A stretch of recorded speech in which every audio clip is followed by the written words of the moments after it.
tua dan keluarga aku, Kak. Jujur aja, nggak ada yang lain. Semangat aku sebagai anak pertama tuh, Kak, kalau ke diri sendiri apa sih? Biasa aja, Kak. Kita nggak harus ngoyo. Kalau diri sendiri tuh nggak neko-neko, Kak. Pasti lebih dari cukup kalau untuk diri sendiri aja. Beneran. Kalau untuk diri sendiri aja tuh nggak terlalu ngoyo lah.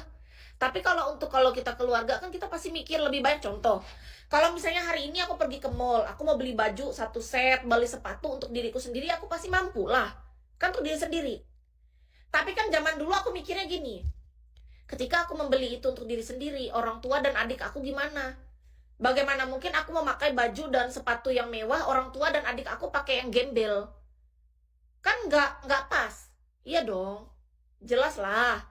Iyalah, itu kan pemikiran kita sebagai orang dewasa. Pasti, aku yakin kalian kayak gitu juga. Makanya ketika aku dulu berbelanja dengan hasil dari Bigo, aku nggak pernah mikirin diriku sendiri. Satu keluarga pasti rata pembagiannya, Kak. Semua harus dapat dengan merek brand yang sama, dengan tempat beli yang sama. Supaya apa? Supaya semua mendapatkan bagian, karena itu rezeki yang dititipkan untuk kita. Iya, harus semua sama. Setelah itu baru mikirin keluarga yang lain, karena yang paling penting keluarga inti dulu. Kalau ada lebih baru ke keluarga lain kita pikir, kan gitu.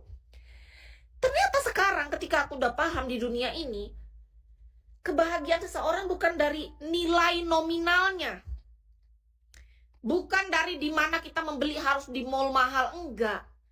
Jengkol tadi aja sama roti gambung 8.000 rupiah itu yang bikin mereka sesenang itu. Itu kan membuka mata kita, Kak. Kesadaranku muncul. Aku tuh langsung tersentuh, yang membuat aku, untuk apa aku terlalu lelah? Untuk apa terlalu mengejar? Apa yang aku kejar juga? Gak ada. Tersadar aku justru, malah jadi gak capek, malah enak. Ternyata hidup dalam kesederhanaan yang berkecukupan itu memang jauh lebih bahagia. Kita gak terlalu capek, Kak. Beneran. Itu yang aku rasakan. Mungkin beda dengan kalian yang memang terlahir dari keluarga kaya, kan beda, Kak. Kalian memang harus pakai baju atau sepatu branded kan memang sudah keturunan kan, ibaratnya kalian memang dari darah biru. Karena aku pernah ngobrol sama salah satu orang keluarga aku yang di Denpasar, itu ada yang keturunan darah biru. Ada, Kak. Tapi mereka tuh memang keturunan raja gitu loh. Nah, itu beda, Kak. Jadi nggak bisa disamain. Kita kan orang rakyat biasa. Kalau orang yang darah biru lain, Kak. Itu memang mereka keturunan. Kayak orang yang di Ubud kan ada tuh yang waktu itu yang mereka ngaben. Itu kan orang keturunan raja, Kak. Yang mereka bajunya semua sama. Ingat nggak acara-acara ngaben waktu itu yang orang Ubud? Itu orang terkenal nomor 1 di Ubud, Kak. Wajar, itu orang kaya. Kalau bapakku memang asli Nusa Penida, tapi dia keturunan orang biasa, bukan orang ningrat. Bukan orang Konglo, bukan orang darah biru, bukan keturunan raja. Bapakku tuh keturunan orang Nusa Penida Bali asli, cuman orang kampungnya di Nusa Penida. Kalian pasti tahu lah Nusa Penida tuh kan ada di daerah yang jalan kecilnya. Nah, di situ tempat bapakku, yang tempat kecilnya, tempat bapakku yang waktu kecil suka mancing. Iya, ternyata orang tua aku pengennya ya udah biasa aja. Kata bapakku, untuk apa kita mengejar? Biasa aja. Hiduplah yang apa adanya, yang enak kayak gini udah paling enak papa mama. Kamu beliin kayak gini juga papa mama bingung mau pakai kemana, ya udah. Biasa aja aku akhirnya. Sama aja, cuma bedanya banyak harta ya. Beda lah tetap. Kakak nih. Kak, orang banyak harta dengan orang yang gak banyak harta jelas beda lah. Kehidupannya. Kehidupan mereka. Beda. Bapakku cerita masa kecil dia susah. Dia harus mancing dulu baru bisa makan ikan. Kalau enggak dia nggak dapat jatah makan ikan. Bapakku waktu di Nusa Penida, makanya bapakku kabur kan dari Bali karena dia merasa susah. Bapakku karena merasa susah makanya dia kabur, dia pengen memperbaiki hidup, Kak, pengen dapat jodoh di Kalimantan. Di luar kota lah ibaratnya, jangan di sana. Karena kalau dia dapat jodoh di sana dia pasti hidupnya tetap mancing kata dia. Tahu-tahu nggak? Pas bapakku udah dewasa dia malah memang hobi mancing, sering kabur dari rumah. Kata mamahku, kabur lagi bapakmu, pasti ke tempat pemancingan. Coba kamu susul. Nah, aku susul, memang mancing. Nggak ada giatnya. Kalau aku nyusul ya memang lagi mancing dia. Akhirnya dia kabur nih dari Nusa Penida karena dia nggak pengen mancing. Sampai kota Palangkaraya mancing juga kerjaannya. Itulah manusia. Mau kita kabur sejauh manapun kita akan kembali ke diri kita yang sebenarnya. Aku tanya sama bapakku kan, kenapa papa akhirnya tetap mancing juga? Ya memang inilah dari kecil papa katanya. Sampai rumah tuh banyak ikan dia dapat hasilnya. Aku lihat sendiri bapakku memang hebat mancing ikan haruan. Dia sampai dipelihara sama dia ikan karena emang dia pintar mancing dari kecil karena emang sudah dididik sama orang tuanya. Sekaya apapun makan sepiring juga. Ya itu untuk menghibur kita yang sederhana, Kak. Tapi Kis ya cukup bangga dengan kakak yang mau berpikir seperti itu. Tapi kalau boleh jujur aku ya Kak, ini aku jujur ya. Kalau aku diberi kesempatan untuk menjadi orang kaya, aku mau. Jujur aja. Aku nggak munafik orangnya. Jadi kalau ada orang bilang biar kaya semua sama, biar kaya makan sepiring juga, biar kaya. Banyak orang ngomong-ngomong kayak gitu kan. Tapi bagiku aku nggak mau menolak kekayaan. Aku mau jadi orang kaya. Beneran, serius. Kalau ada orang bilang, ah, aku cukup aja kayak gini ya. Kalau ditanya aku cukup, sangat cukup. Tapi kalau misalnya kata Yang Maha Kuasa nanya nih, kamu apakah siap dan mau apabila diberi kekayaan? Mau banget. Ada bangetnya lagi. Karena aku pengen. Sangat ingin aku.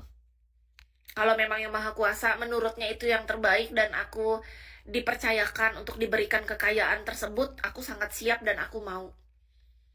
Jadi meskipun kakak bilang bahwa biar kaya makan sepiring juga, biar kaya sama aja, biar kayak menurut orang, tapi bagiku ada perbedaan. Beda. Orang kaya dan orang yang cukup, apalagi kalau orang susah tuh jauhkan bala, jangan sampai kita yang sana ya. Cukup kan beda, hidup cukup tuh artinya kita sederhana gitu kan. Dan segalanya diberi kecukupan untuk sekolah, pendidikan, kesehatan, makanan tuh cukup kan. Tapi kalau kaya, jangan jangan pernah mau menolak Kak. Kalau aku sih enggak. Itu udah garis kis, makanya kalau mikir jadi orang kaya kita malahan malas. Intinya kalau aku, meskipun orang bilang ah kaya itu sama aja makan sepiring juga, yang dipakai juga kamar sepetak, tetap Kak, aku adalah orang yang tidak akan pernah mau menolak rezeki. Kalau memang diberi kesempatan untuk aku yang hidup kaya, aku akan menerima dengan senang hati dan sukacita. Dengan siap aku membuka pikiran hati dan melapangkan seluruh hidupku, diberikan kemampuan untuk lebih kaya dalam segala hal. Aku siap. Siap untuk menjalankan perintahnya. Untuk apa Yang Maha Kuasa mempercayakan ini kepadaku? Aku akan bertanya itu pasti. Karena bagiku, ketika kita dititipkan sesuatu yang begitu besarnya, artinya kita sudah menyediakan wadah yang besar juga, dan kita siap untuk menerima itu. Gitu. Nah, sekarang mungkin kita lagi proses untuk menyediakan wadahnya. Lalu ada masa di mana menurut alam semesta atau sang pencipta percaya untuk mengisi wadah kita untuk lebih besar. Artinya kita disiapkan untuk berdampak lebih besar lagi. Jadi kita harus siap. Kita manusia. Kita tuh hanya sebagai alat perpanjangan tangannya. Kita harus selalu siap menurut Kiska. Masalahnya telat, Kis. Nggak ada yang telat. Nggak ada yang telat di dunia ini, Kak. Tidak ada sedikit pun kata telat. Mau umur kita berapapun. Mau kita dari keturunan apapun. Nggak ada kata telat, Kak. Dalam segala hal. Mau kita harus tetap belajar. Orang aja belajar hingga akhir hayat, Kak. Jangan dikira pelajaran berhenti di kursi kuliah dulu. Aku waktu lulus kuliah 2011 kan aku sarjana ekonomi akuntansi. Enggak, aku nggak berhenti belajar. Justru itu pelajaran baru aku dimulai di lingkungan dunia nyata, di pengalaman hidup. Iya, jadi menurut Kis, nggak ada yang kata telat, nggak ada sedikit pun. Apalagi kita yang masih umur kepala 3. Orang yang sekarang umur kepala 6 aja itu masih pada belajar. Banyak masih orang, coba lihat deh. Telatnya darah biru bukan kita, itu bukan telat, itu garis keturunan lain. Ada orang darah biru memang mereka kaya karena garis keturunan. Tapi ada juga orang yang bukan dari darah biru, mereka diberi kesempatan untuk menjadi kaya. Untuk apa? Untuk menjalankan perintahnya, cuman itu doang. Yang Kis percaya ya, kan orang masing-masing nih. Kepercayaan Kis mengajarkan bahwa ketika kita diberikan lebih, kepercayaan lebih dari Yang Maha Kuasa, itu untuk berdampak lebih. Untuk menjalankan apa? Bukan misi kita, tapi untuk menjalankan perintahnya. Cuman itu doang. Hidupku tuh udah kesana arahnya. Menurut Kis. Jadi apapun yang diarahkan oleh Yang Maha Kuasa, udah aku jalanin aja gitu. Kalau saat ini dalam hidup yang sekarang kayak ya cukup. Tidak kurang, tidak lebih. Arti cukup tuh apa sih? Cukup tuh artinya kita tidak kekurangan, tapi juga tidak berlebihan. Intinya untuk makan cukup. Mau beli buah cukup. Hidup sehat cukup. Udah. Kita sehat udah seneng gitu. Itu cukup. Menurut Kis ya, aku merasanya hidupku yang sekarang cukup. Kalau dibilang berlebihan ya aku bilang Enggak, soalnya aku mau jalan ke luar negeri besok nggak bisa. Artinya kan belum berlebihan. Orang yang bisa keluar negeri besok artinya kan dia udah kaya banget. Berlimpahan duit lah ibaratnya. Iya dong. Aku kalau besok mau keluar negeri nggak bisa, Kak.